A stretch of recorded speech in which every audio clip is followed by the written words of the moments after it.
Hey there, I'm Logan, and I wrote my paper about if college athletes should be paid or not. And basically, I support the idea of college athletes getting paid. My first reason was because, they play the games, they bring in all the revenue for the school based off of like athletics and all that stuff.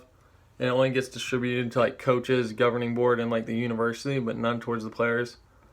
Then my second reasoning is that the National Labor Relations Board ruled like based off of all the like practice times and all of that of like 40 to 50 hours a week that athletes do, they're considered employees to the university, which in that case, if they're employees, they should receive pay. And then in like a specific case that National Labor Relations Board looked into of Northwestern's football players, they ruled them employees to the university. In that case, they could unionize and try and get more pay and all that.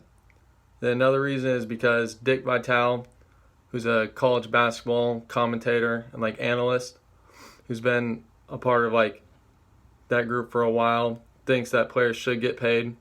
His plan was to pay players $250 a month based off of the money that they gain from the March Madness tournament. Then another person, Ramogi Huma, who's a former college football player, thinks that college players are mistreated, but they shouldn't be paid professional level. They should just get more like benefits and all that, like better health care and all that, because currently the scholarship rules just don't give them much room to live off of how much they get.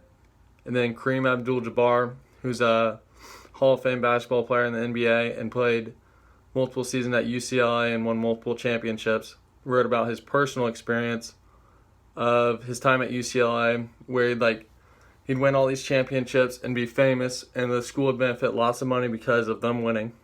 And then he'd go back to his room and just not have any money at all because he didn't have time to get a job with that much practice, and he was just living poor at that point. And he found it super unfair because the team was making all that money, but none of the players were. And my warrant was that all college sports bring in a lot of revenue, or we can all agree that all college sports bring in a lot of revenue. And that's because about $110 million in money is generated from football revenue, and $844 million is made from each March Madness tournament, which is every year, each time the NCAA is getting all that money, and none of that's going back towards the players. And that's why Dick Vitale had the idea of the $250 a month for each player. And then bowl game teams are given a bonus. So if the team has success throughout the season and is invited to a bowl game, which the success is based off of pretty much just the players, the school and coaches will get a bonus, but the players won't receive anything at all. And then they took a specific look at a certain conference, which is the SEC, Southeastern Conference, and they made $52 million alone from bowl games. None of that went back into the players.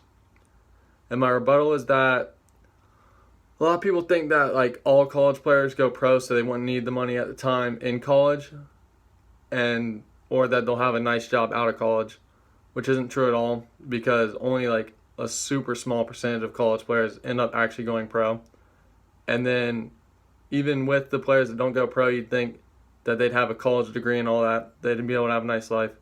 But actually college athletes have a lot lower graduate rate based off of because of the hours they have to put into their sport and everything. And because sometimes they'll get accepted off of like lower grades, so they're just not cut out for that school. And then another rebuttal is that some people think that like schools that generate more money will have an unfair advantage in recruiting because they'll be able to pay their players more, which would be unfair. But actually currently a lot of schools, to get an advantage in recruiting, they'll put a lot of money into like stadiums and equipment and stuff to have an advantage in recruiting, which will give them better recruits. So it's pretty much the same thing. Instead of putting that money into like a stadium and equipment, they can do it into straight up recruiting the players. And those are my reasonings for why college athletes should be paid.